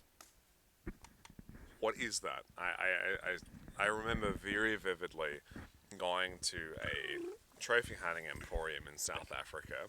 This gymnasium-sized building, wall space, floor space, covered in trophies of anything you could ever imagine. And I'm like looking at this lion frozen in time before it jumps on a zebra, and I'm like, what is this? You know, how is this better than getting to see that cat do that over and over and over and over again, just being a cat out in the wild? Well, Valerie says that she's been to SCI I'm sorry. twice, and she says that they're not poachers, and they pay so wildlife and areas are protected. This Valerie is the great conundrum that I'd be so keen to try to understand more, because I've met enough big game hunters to understand that they really, really believe that their donations to wildlife can support conservation. But my question would be the idea that let's just play pretend and say that you pay for a permit to hunt a rhino, which they auction off at SEI. Boy, how did we get here from the holiday episode? It doesn't matter. This is an important conversation, and I am tricked. You know, at SEI, they'll auction off a permit to hunt a rhino for, let's just spitball, 80,000, 90,000, 100 to 300,000. Too much. I go 80. Yeah. No. To hunt, right, I'm just going high. To hunt that rhino. And my question would be that, okay, so $80,000 was spent to hunt that rhino, and it's typically at a controlled game park in South Africa. And that is a larger discussion, the idea that there's controlled borders, the animals don't leave that area, animals are raised. It's kind of like a super wild zoo, but that's a whole nother discussion. That rhino individually in its lifetime can be worth $3, $4, $5 million in tourism value, and that's what 2020 has challenged so hard. The idea I think it's that 15 million, Yeah. right, well, it was average. Just there, being 5, a 10, rhino in a park. Somewhere over there. 2020 is challenging. Yeah. So, Doesn't add up.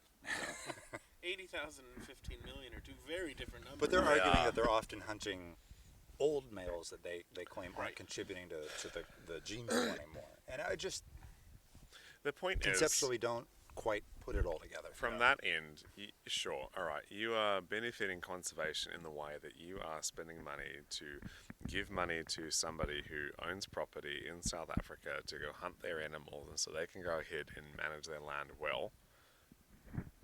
What is that? That's selfish. And Valerie says that she doesn't believe SEI has anything to do with can hunting. And Valerie, that's something I'm fairly ignorant on. I don't know what they're offering as a hunt, and that's why I'd be keen to go and experience it for myself, so I can actually see it and talk to people and understand more what are they talking about. Because all I have to go off of is what they have online, Right. on what I've seen in videos. But to go see it and stream it and be there would be a very welcomed privilege. Now, I have a question for everyone. Sure.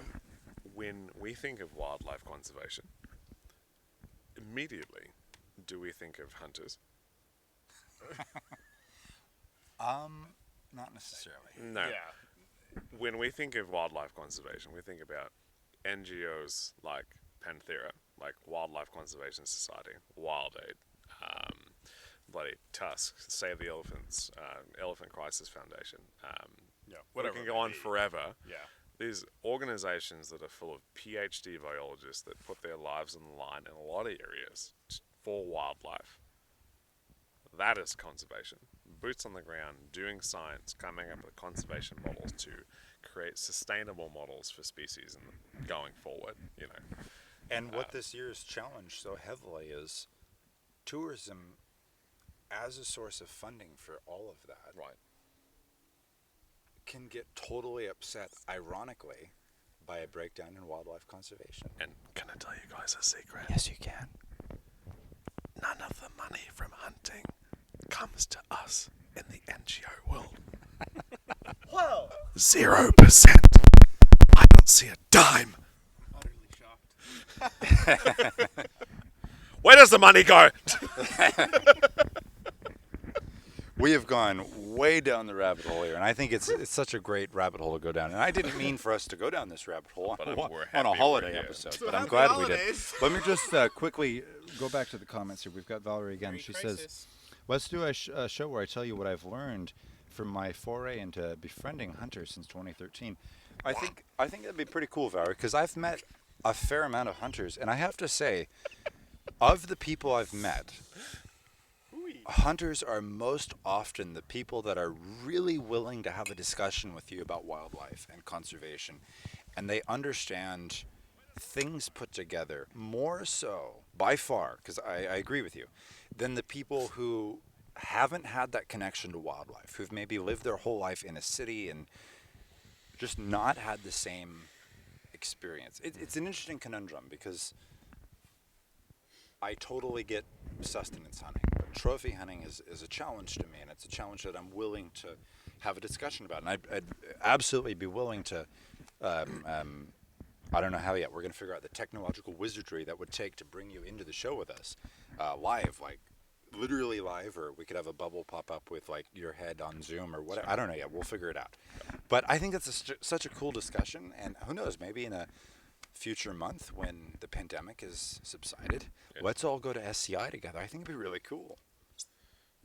Don't you though? Because like, it'd be a cool discussion to engage. And Just to see that reaction alone is worth it. Just so really what I'm hearing is you want to watch me opportunity, rage the whole time. I think there's no better way to discuss wildlife or any subject that you're challenged by than sitting down and having a good drink, something to eat, and chatting with people. That's fundamentally part of the human experience. Listen, if you want to hunt a lion, here's a knife. You go run off into the bush and good luck. Period. She says she's not a hunter, but befriending the enemy is a real strategy. I absolutely agree with that. I'm trying to think how to put it in cohesive words here. I am a safari guide. I've led safaris, but I've never hunted an animal. And potentially in 2021, I've got a client set up to hunt antelope in South Africa. And that'll be a first for me. That is different. Yes, I agree. It is, but I feel like this isn't a subject that I can fully comprehend until I've not only talked with the people who do it, but gone to see the way it's done and have that experience to ground an opinion in. You know what I mean? And I know you have different opinions, but to put it all together, I think is an experience is needed. It's different. I think, things like antelopes, like kudus and impalas and wildebeest and buffaloes and zebras and whatever. We're talking about overly abundant species, I would argue, in a lot of areas of like the whole continent that are farmed like cows. You know, like I can get kudu in a neat little vacuum sealed package in the Johannesburg airport, right? That's In the airport. If we're getting into it, yes. Raw Knock. meat to go Reality's by here. air. Its name is Zach. You know. Yes. I'm here for it. So that fine, I get, sure. But when you're getting into species that are either few and far between or are ecologically significant, like there's no reason to be hunting a rhino. There's no reason to be hunting an elephant, a lion, a leopard, or weird, or like weird small things like seeing serval and baboon trophies. Like, what is that? Why are we doing this? It's strange. Seems almost like a participation ribbon at that point. Right. It's I think it's this weird. is Not a trophy. considering it's a holiday episode and we're supposed to be happy. I am very happy. Such a good spot We can tell. to leave it. And I agree with Pam and Valerie and Chris. I think what a cool concept for a future episode. Correct. So for those of you guys at home, and I'm so glad you guys are watching, this is our final episode of the season for 2020. Yeah. Right off the bat here in 2021, we're going to have another right off the bat episode of Misguided, but we're going to be on safari with Brent Leo Smith, who's a very safari close guide friend. in South Africa. He's a really cool guy. He's the head of Painted Dog TV. What a personality. He used to be on the program Safari Live. But Zach and I are going to sit down. We're going to drink heavily, as Brent does. And we're going to do a Zoom video where he's out literally on safari, except he's guiding us from here. No. And we're going to be cruising the bush with him. He's going to be leading us in whatever he finds, talking about Painted Dog TV. So we'll bring that to all you guys so you can learn more about what his mission in life is, who he is, what he does, and of course the game sightings that we can find in South Africa. I absolutely agree with you guys. I think all of you brought up such great points that coming up soon in a future episode, we need to devote a whole episode to what we were just talking about. Because I agree. I'm so thrilled. We went like 30 or 40 minutes longer than we typically do, but we could do a whole episode on this topic. We can because talk about this for Valerie, 3 Chris, hours. Pam, what great points you guys were bringing up about everything we were talking about. I think you guys have absolute merit in the discussion, and I would love to maybe even pull a few folks on as guests, because what we're going to try to bring to you for Misguided in 2021 are, beyond us, actual guests on the show. We're interviewing people who are active in the field, knowledgeable what they're talking about.